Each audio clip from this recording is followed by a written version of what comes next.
Bodke of Prabhudas Lilladher also joining us on the show. Ajay, good afternoon.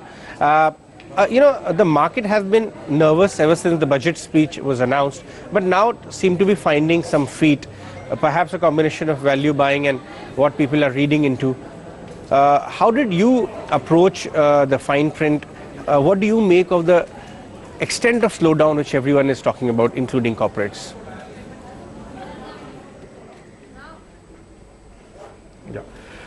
Good afternoon and thank you for having me on the show. I think as we went in the budget, I think there were multiple headwinds that the government had to grapple with. I think if you look at all the three main drivers of the economy, the consumption impulses were slowing down quite markedly, especially after the ILF's bankruptcy, and there was a heightened risk aversion in the market with a clear fear psychosis among both lenders and borrowers about the solidity of the balance sheet. And this in turn had led to, it had in fact metastasized into sectors such as automobiles, real estate, and HFCs, NBFCs broadly. And as a result, we are seeing that consumption, which constitutes 65% of India's total GDP, had seen tremendous slowdown. Then we look at the domestic investments. Now, all of us know that the government has been making valiant efforts in its first term to pump prime the economy through investments of roughly 1 lakh crores each in roads and railways, and also in power transmission through power grid. However, on the private sector side, I think the domestic capex revival, has not happened. And it does look likely that it might not happen for the next 6 to 9 months, because the current capacity utilization levels in the industry is roughly at around say mid to late 70s. And till such time that it gets into mid 80s or late 80s, I think the industrialists will not feel compelled to go ahead on cyclical terms and put up new capacities.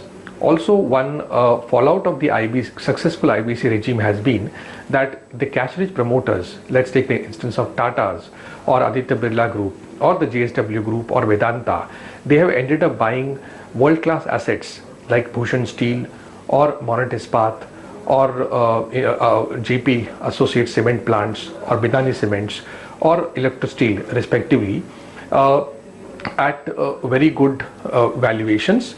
And this in turn has led, a consequence of this is that they would otherwise have had to put greenfield projects.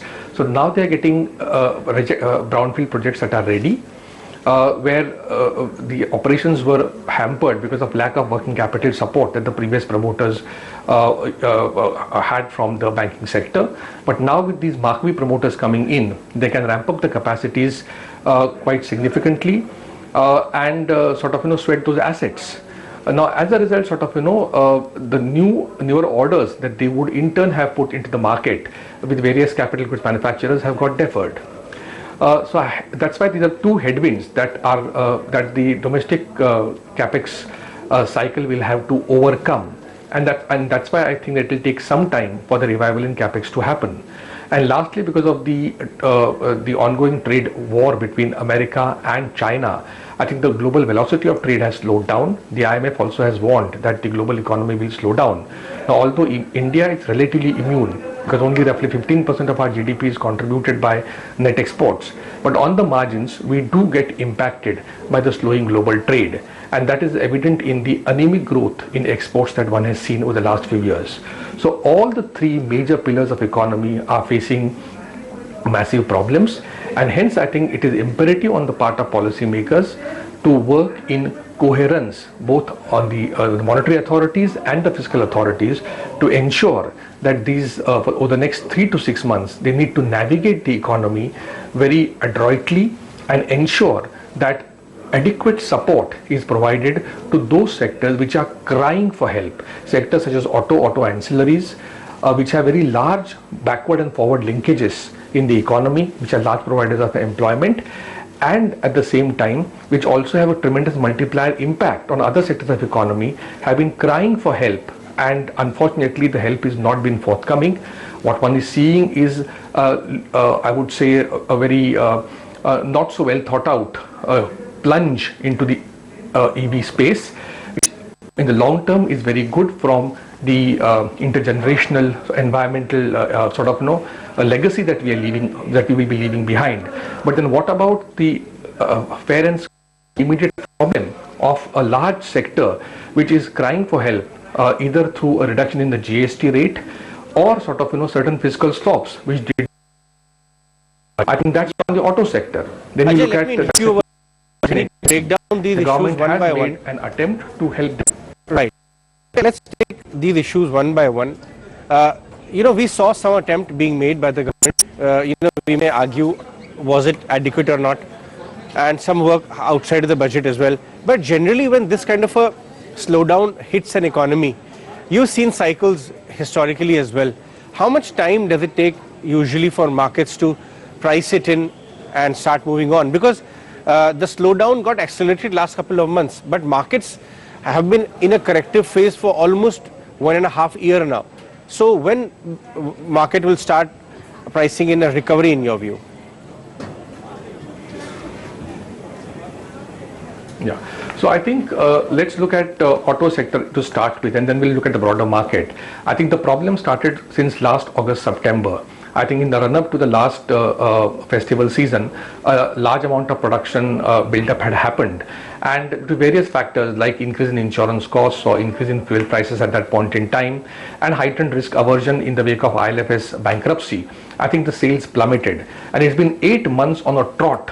Month on month, these volumes are coming off, and they are coming off at a very rapid clip, and yet I think the kind of support that the industry is demanding from the policymakers unfortunately is not forthcoming. They have offered large discounts to the dealers. A lot of dealers, we are hearing that there's a panic among dealers. Large number of dealerships are closing down in the country, and that's why I think it's imperative that this industry is helped. Now, in terms of broader recovery, I think this was a year in which things were expected to be different. Why do I say it? Is because from FY13 to FY18, the Nifty earnings had grown in low single digits. Expectation was that FY19, most of the banks, especially corporate focused banks, had provided for the NPLs, and hence with an IBC process kicking in, more recoveries were expected in this financial year. And that's why analysts had baked in a resolution for marquee projects like SR Steel, Bhushan Power, and many others. Now, what happens is that any delay in resolution of these large loans leads a delay there will lead to analysts toning down the EPS estimates for these large banks. And if I break down the 18 to 19% growth in earnings for Nifty that the market is still baking in for FY19, one clearly sees that corporate focused banks were doing the heavy lifting out there, ICICI, Axis, SBI, and other corporate focused banks. But now what is happening is a delay in resolution of these large assets will basically push the earnings growth primarily in the second half of FY19. And if there are further delays, then I think we'll have no alternative but to tone down that 19% growth in EPS for FY19, and we'll again go back to the same rut of FY13 to FY18 insofar as Nifty earnings growth is concerned. And we'll have to hope against hope that FY20 will be the year in which that most elusive high teens earnings growth in Nifty happens. So I think we need to recognize that there are real problems that the economy has, and we need to, on a war footing, get going to alleviate those problems by looking at specific industry focused packages. All right, Ajay, we'll let you so much for your time. That was Ajay Bodke of PL. Talk about what will it take to revive growth as far as Indian economy is concerned.